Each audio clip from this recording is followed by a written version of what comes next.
we can go to Response Master first. And here you can add your regex rules. So for this video, and demonstration purposes, I'll just edit an existing regex rule like this one. So I'll click on Edit. I can change its name. And we can also give this regex rule a variable name. So what that exactly does is, it stores every value we get from the user as the input for this regex rule and store it in the database, so we can use it further down the road. So we'll give this variable name of username. And here you can add your preferred regex rule.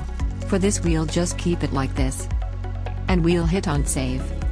And then, you get an alert for edit successfully. And we can click on OK. And now, we can go back to our flow manager. And go back to our flow. Now, we can edit our choice of sequence. Currently we are using buttons as response type. So I'll write, "Hi, what is your name?" and then choose response type as regex rule, and delete button type. And we will choose the regex rule with the name that we specified earlier, while editing the regex rule in Response Master.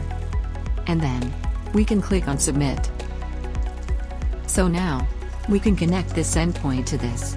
And when we click on Edit here, I'll write here, "Hi," and add curly braces.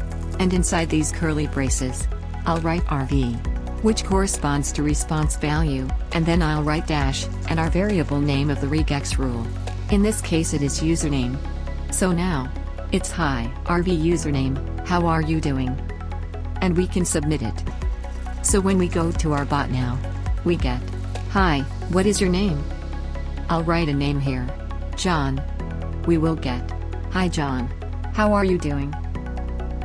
So basically, that's a gist of how regex rule works, and how you can utilize them in our admin panel side.